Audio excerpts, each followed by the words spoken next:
Thanks for clicking on the Wayne.com sports page for this week's edition of Inside the Zone. Shane Albahrani joining us to talk Komets hockey. And Shane, what a difference a week makes. Wow. I'm convinced we're all in a movie right now, and at the end of the season, we're going to find out that Bruce Willis was in the lineup the whole time. Oh, my goodness. I mean, I think that's what's happening here. Icy defenseman. I know what you're going for, because when you take a look at last week compared to this past week, wow, 180 degrees, the same exact teams, although different venues. Yeah. And almost a completely different result, 6 for 6, 6 points. Yeah. It's the darndest thing. But what this team is proving really night in and night out, they can play with anybody in this league. It doesn't matter. I mean, you've seen what they did up in St. John's.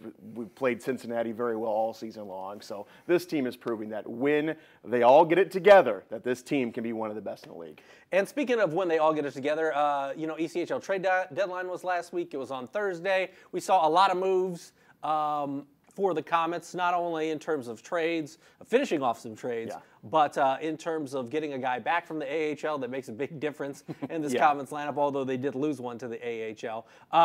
Talk a little bit about Felix Martineau and what he means, because he's a quick skating guy. He kind of fits in with what they want to do when they're up in Kalamazoo. Like, he's kind of the perfect fit for this past weekend. Yes, indeed. And you forget how fast Felix Martineau is, because we haven't seen him since the 1st of December.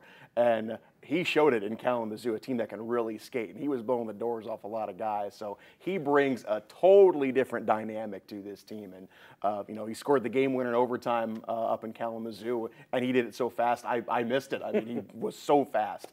So no, this guy, and you can tell the rest of the weekend, especially against Toledo, that they weren't sure what to do with him. And he was drawing a lot of attention and a lot of things after the whistle.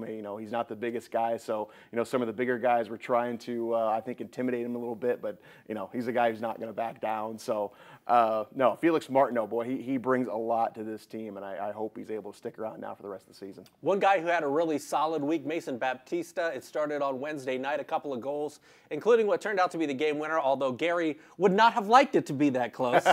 See, you get a benefit of not having to be down. You get to do the post-game wrap. That's right. I do the pregame stuff when Gary's in a good mood still. I let Justin Cohn handle the first couple. See, I've figured it out. Coney can ask the first couple of questions, and Gary, lets the steam off there. But he did not let up on the gas on Wednesday night. I asked a couple of questions. It was just like, whoa. He was not happy, despite the win, despite it being against Wheeling, despite it being a big one in the standings. It just did not sit very well the way things ended. Well, you had 2 3-goal leads on Wednesday night, and that's not a good thing when you end up winning by 1. I think it's the 31st 1-goal game. More than half the games this season have been 1-goal games, which is just bizarre. But again, like I've said, from my point of view, that's exciting. 1-goal games from the guy up in the booth, it's a lot of fun.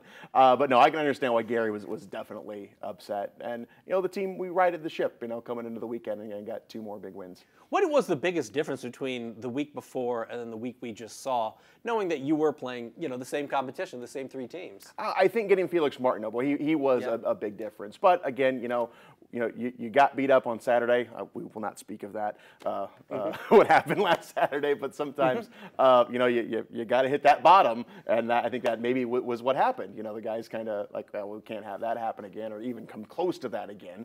And everybody, it was a bad weekend, but Wednesday night they showed great resolve back at home, and then over the weekend, it was just playing fantastic. So I think maybe last Saturday may have been even a blessing, because it could have been the big motivator. The wake-up call, if you will. Sean Sidlowski, I believe he has points in 7 of the last 8 games. Yeah. This is just the statistic. So statistically, what is he doing, and then what is he doing on the ice that maybe the average fan doesn't see that's allowed him to really excel the last couple of weeks? Well, he's shooting the puck more, and that's what you want, and he's starting to feel more confident. He got his first power play goal this weekend, which is just obscene to thinking that Sean Sidlowski gone this long without a power play goal. But you can see with every shift, you can see that his confidence is building and getting guys around him. Now, guys are starting to get more comfortable with each other right at the right time. And I think a lot of teams forgot that the ECHL MVP and scoring champ is on this team because he's kind of been hidden in the lineup. So now he's starting to wake up, and now he's starting to draw the attention. You know, he's got the 2 big goals Saturday, including a breakaway, and that was the old Sidlowski, especially that power play goal, top of the circle, far side. I mean, that's his spot, and when he starts hitting that spot, watch out. Well, I mentioned some of the moves that happened before the trade deadline. Normally, mostly the guys going up and down, but Taylor Crunk, I mean, fan favorite. Unfortunately, he had to go because he was part of a deal that he changed sweaters very quickly. Yeah. Went to Orlando, and then I believe traded right around Rapid City, yes. to Rapid City. Yes. Yeah. That was part of the Brady Shaw deal. No, that was actually a part of the Ryan Ciro deal. Oh, okay, Yes. of the Ciro deal. Who are some of the new guys that we're seeing this week, and what do you think that they're going to do to impact what we see down the stretch? Well, Josh Helms, he got in the lineup. That was who we acquired via trade from Rapid City, from Allen. It was a roundabout. As it always is this time of year? Yeah, so we get Josh Helms, who was a solid defenseman, and that was a great pickup. He played in the game on Saturday, but, you know, expect him now to play a bigger role at the blue line. So, is getting him more comfortable and getting some of these rookies who are now in the lineup. And I think, you know, Gary Graham, you know, Reed Jackman's playing very well. Kyle Hope is playing very well. He got his first goal and assisted on a big one last week as well. So when Brady Shaw comes back and Marco Waugh is going to come back, there's going to be some decisions going to have to be made because these rookies are playing so well. Well, let's talk a little bit about the defense, because that was something Gary harped on Wednesday after the game against Wheeling. He just kept saying, we did not play good defense. We got to keep the puck out of the goal. We practice defense every day. You wouldn't think it, but we practice defense every day. They gave up 5 in that game, but then they give up just 2 in an overtime win against Kalamazoo and just 1 to a pretty good Toledo team on Saturday. What have they done to tighten things up defensively? Why are they playing better defensively? Well, I think what we saw in the last 2 games is Zach Fucali. He is now starting to get into a groove himself. He was a guy, he's been up and down with Chicago. When he goes up to Chicago, he's been going with stretches without playing. And now I believe he started 8 or 9 straight games. So he's starting to really find his groove, and you know there's going to be defensive lapses, and the big difference I saw this weekend when we had those defensive those lapses, it was Zach Fucali bailing everybody else, and that's what you need. You know, when you have those moments, you know your goaltender is going to be back there, and that's what you saw. So I think really that was the big difference. We cut down on all of those lapses where you know you spent 2 or 3 minutes in your own zone, it seemed like, but Zach Fucali, when he was down there, made the big saves. So I think the defense has tightened up, but I really saw a difference in Zach Fucali this weekend. When you take a look at the Central Division standings, everybody's now played between 60 to 58 games. Komets still have a game or 2 in hand on everybody because they've only played 58 the least. But with 67 points, you got Kalamazoo in 4th at 66, but Toledo in 2nd with 74 points. I would imagine one of the goals from now until the end of the season, with 14 games remaining and 7 points separating these teams, Gary is stressing, hey, we could catch this team. I don't think so, because it doesn't matter. You just want to get to the dance. That's true. And it doesn't matter if Toledo finishes 2nd, we're 3rd, we're still playing them. Doesn't matter if it's flip-flop. I mean, you would like home ice, would you not? Yeah, but in the playoffs, really, I think if you ask any player, any coach, doesn't matter. Well, you don't want to burn yourself out trying to get, I guess, home ice advantage. Yeah, I mean, of course, it would be nice, but again, I don't think that's the goal. It's like, let's get in the playoffs, you know, and anything can happen. Okay. So, you know, if you catch Toledo, hey, that's just a bonus. You know? All right.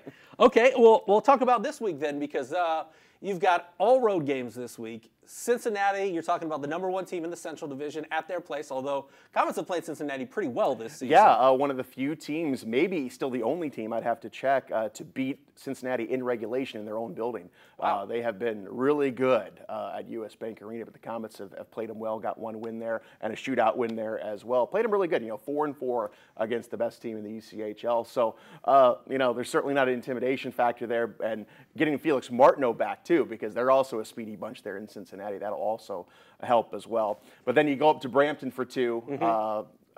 Kind of a weird thing. You get 2 afternoon games, Saturday and Sunday, up in Brampton. And that's a team that has just historically given the Komets fits. So, take care of Cincinnati on Wednesday, and I know there's going to be great preparation going into those weekend games because outside of the division, it's a different opponent. And, it's a team that we haven't played a whole lot. So, it's one of those, let's hope it's not a bit of a trap weekend. See, I'm one of those old guys now because I'm like, hey, go to face old Colin Chalk.